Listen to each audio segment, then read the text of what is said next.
One night, he has a strange dream in which he rides on a train driven by a monkey. It was a brutal, terrifying, and strangely real dream.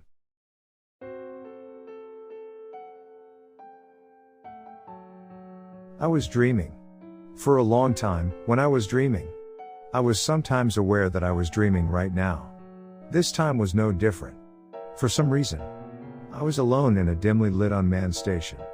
I thought, this is a very gloomy dream. Suddenly, an announcement was made in the station by a man with a listless voice. It said, "A train will be coming soon. If you get on that train, you will be in for a scary experience."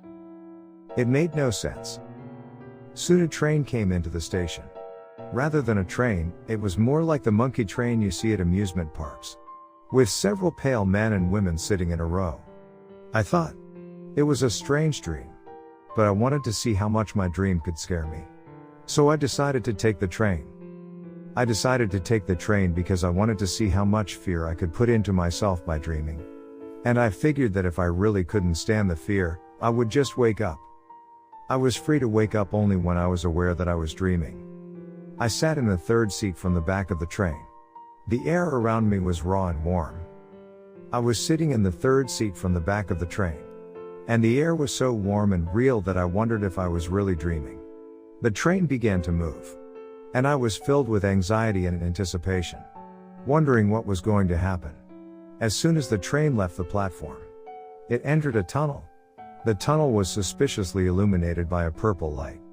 I thought to myself, the scenery in this tunnel is just like the thriller cars I used to ride in amusement parks when I was a kid. This train is also a monkey train. So it's not scary at all. It's just an image I remember from my past. At that moment, the announcement came on again. "Next, we're going to make a live fish." What? Fish? As I was thinking about it, I suddenly heard a piercing scream from behind me. When I turned around, I saw a man sitting in the very back of the train, surrounded by 4 raggedy dwarfs. Upon closer inspection, I saw that the man had been torn apart with a blade and was really a live fish.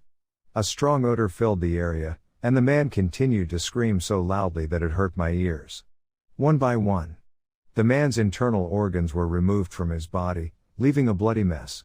Right behind me sat a pale woman with long hair, who seemed unconcerned, as she silently looked forward to what was about to unfold. I was surprised at the unexpected turn of events, and started to wonder if I was really dreaming. So I decided to wait a little longer before waking up. The next thing I knew, the man in the back seat was gone. But the reddish-black mass of blood and flesh was still there. The woman behind me was still staring blankly at a point. The announcement came on. Next is, gouge out. Gouge out. Then 2 dwarfs appeared and began to gouge out the eyes of the woman behind me with jagged spoon-like objects. Her face, which had been expressionless until a moment ago, turned into a horrible expression because of the pain. And she screamed so loudly that my eardrums burst right behind me. Her eyeballs were popping out of her eyes. The smell of blood and sweat was unbearable. I was terrified and bent forward, shaking. I thought it was time to go. I couldn't stay with him any longer. I was the 3rd person in line and it was my turn.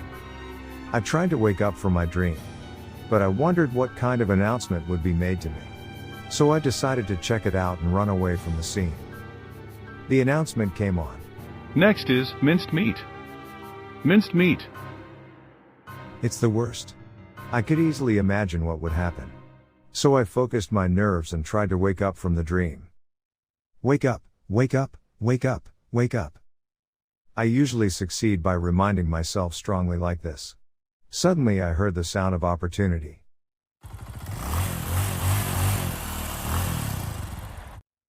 This time, a dwarf got on my lap and approached me with some kind of strange machine. I was afraid that it was probably a tool to make mincemeat out of me. So I closed my eyes tightly and tried my best to think. Wake up, wake up, wake up, wake up. The sound was getting louder and louder. And I felt the wind pressure on my face. And just when I thought it was over, it became quiet. Somehow, I was able to escape from the nightmare. I was drenched in sweat and tears were flowing from my eyes.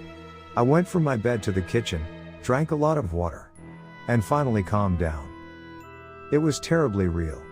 But I told myself that it was only a dream. 4 years have passed since then. As a college student, I forgot about the incident and went about my part-time job. Then one night, it suddenly started. Next is, gouge out. Gouge out. I immediately remembered that it was the same dream. It was exactly the same as last time. With the two dwarfs gouging out the woman's eyeballs. I thought, oh no. Immediately started thinking. Wake up, wake up, wake up, wake up. Next is, minced meat. Minced meat. This time, I couldn't wake up. It's getting worse. The sound is getting closer. Wake up, wake up, wake up, wake up. It suddenly became quiet. I thought I had managed to escape, and was about to open my eyes. Just as I was about to open my eyes, I distinctly heard the voice announcing, "Are you running away again?"